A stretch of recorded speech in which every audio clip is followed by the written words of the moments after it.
back to the podcast channel, everybody. So, today I'll be reviewing the biography of the great composer Ludwig van Beethoven. I'm sure you heard of him. Like, for example, his iconic fur release. If you didn't, I will show you. Don't worry. So, who was Beethoven? Beethoven, born to Johann von Beethoven, was an extraordinary composer who lived mainly in the classical era and died in the romantic era. Let's learn more about him. German composer Ludwig van Beethoven was born in 1770 in Bonn.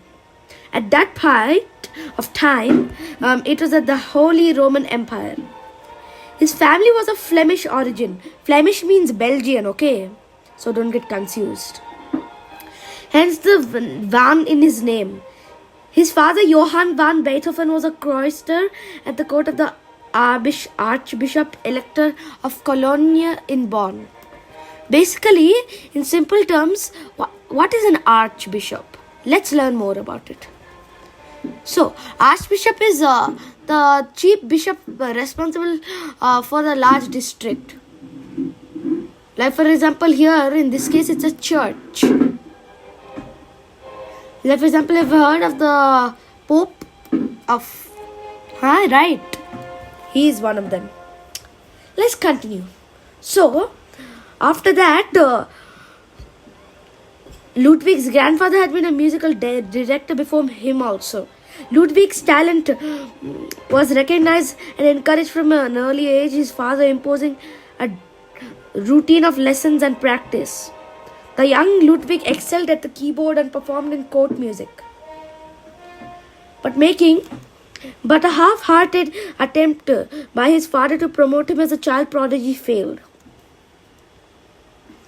So after that, Beethoven's family did not provide a secure emotional environment. Your Vatavaran in Hindi they say. They don't have the emotional environment like we all have. His father was an unhappy, married alcoholic who had a big problem with his family finances. Finance I will teach you, but this is not an economic class, okay? Let's continue. But Beethoven nonetheless received plentiful support from his musical ambitions. The court organist Christian Neve helped him with the composition and arranged for his first work, 9 variations for piano on a march, to be published when he was only 12 years. I'm 11 right now. The Archbishop Elector sent Beethoven aged 17 to Vienna to develop his talents. He probably took a few lessons with Mozart before his mother's death brought him back to Bonn and handle family affairs as his father's condition deteriorated. So, like for example, Johann van Beethoven, let's study a little more about him. He died in 1792, whereas Beethoven's mother only died in 1787. Imagine. So, working as a musician at the Bonn court for 5 years, Beethoven was drawn into the cultural social circle around Helen von Browning, a widow of a senior official. Over there, Beethoven was introduced to the literary and philosophical ideas of nascent German Romanticism. With his belief in the transcendent value of art and the artist, a belief he took as his own and applied the art of music. Let's move on. So, in 1790, Haydn visited Bonn. I'll tell Haydn in the next few lessons, okay? A plan was hatched for Beethoven to make another trip to Vienna to take lessons with Haydn in order, in Waldstein's words, to receive Mozart's spirit from Haydn's hands. He set off in 1792. Before that year ended again, Beethoven's father died and the French Revolutionary Wars put Bonn in a war zone. The French annexed the city and the Archbishop Elector's court was abolished. The small world in which Beethoven grew up had been erased while he flourished in Vienna. The lesson with Haydn also did not last long, sadly. Beethoven was patronized by some of the city's leading aristocratic music lovers. For example, the lodging at the palace of Prince Karl Lichnowsky, a patron of the arts in Vienna. The composer quickly won recognition as an outstanding piano virtuoso. Virtuoso means master. Giving performances in private salons and public concerts of the Vienna Philharmonic Society. Listeners were astonished by his skills. His early compositions were predominantly piano works that he performed himself, but the publication of his Opus 1 piano trios in 1795 provided commercial success, and he was soon responding to a flood of commissions for new works from his music publishers and aristocratic patrons. He wrote piano sonatas, including the famous Pathetic, published in 1799, beginning composing the famous string quartets in 1798, and in 1800 premiered his first symphony at Vienna's Burg Theater. In the past, showing influence of both Mozart and Haydn, but it was recognized that by contemporaries. You know what's a contemporary? I will tell, don't worry. Contemporaries basically means living or occurring at the same period of time. Okay? Yes. So, like for example, by contemporaries as a darlingly innovative. Beethoven was also in demand as a music teacher.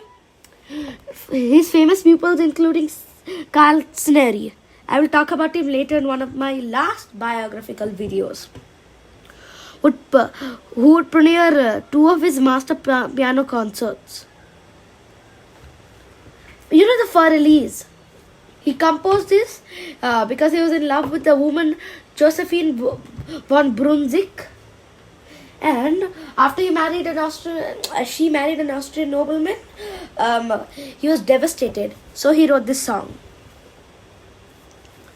Between 1802 and 1812, Beethoven produced a stream of masterpieces that revealed his creative ambition. Ambition basically means pieces only, in simple terms. He never broke with the established classical forms of the late 18th century, sonatas and rondos, symphonies and string quartets, but stretched them beyond all previous emotional and formal limits.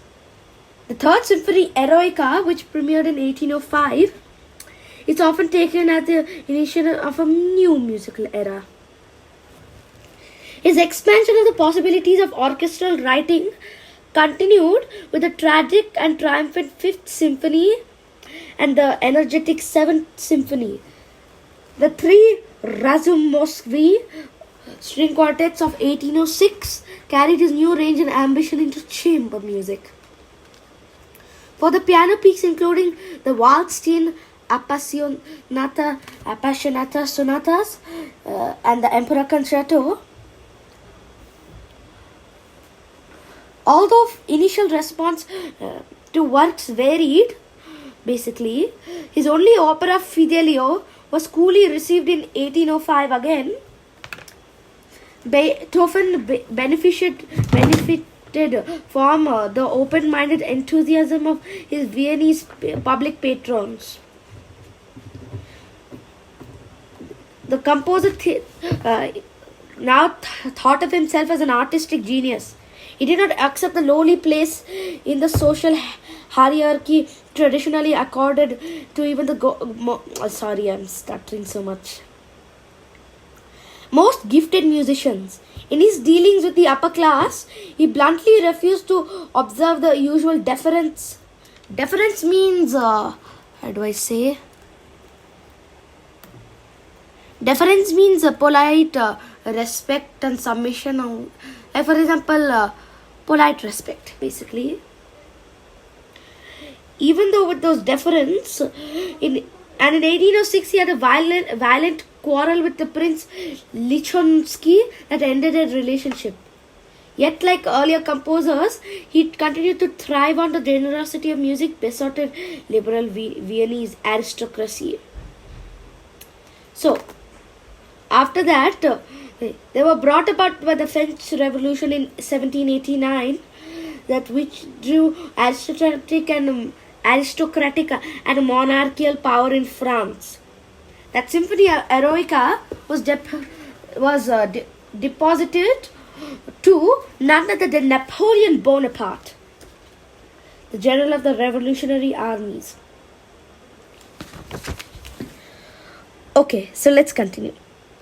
It's a bitter irony that during the period of supreme musical achievement, Beethoven was starting to lose his hearing.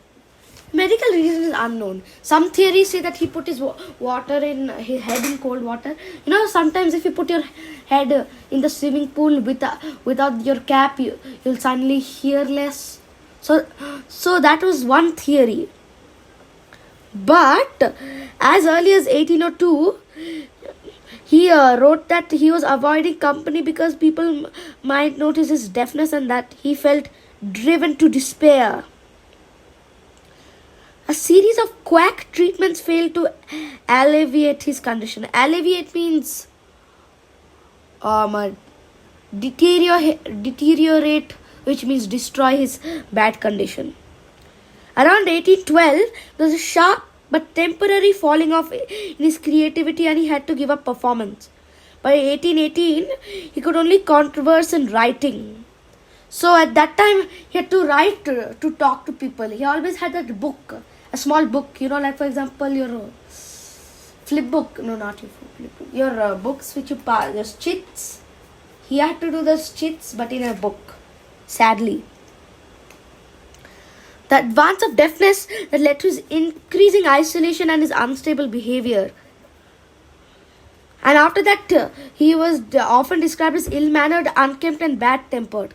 After the death of his brother Caspar in 1815, he became involved in a vicious dispute with his sister-in-law Johanna over the fate of his 9-year-old nephew Karl van Beethoven.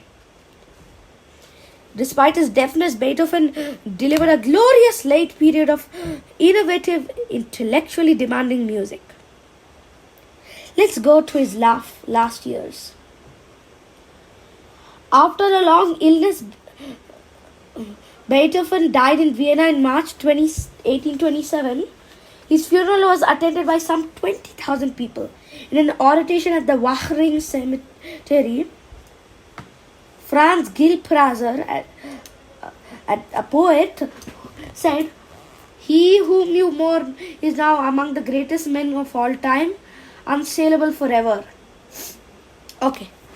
Thank you, everybody. Now, remember to meet me in a new episode of Antarip's amazing Beginner's Guide to Classical Music podcast.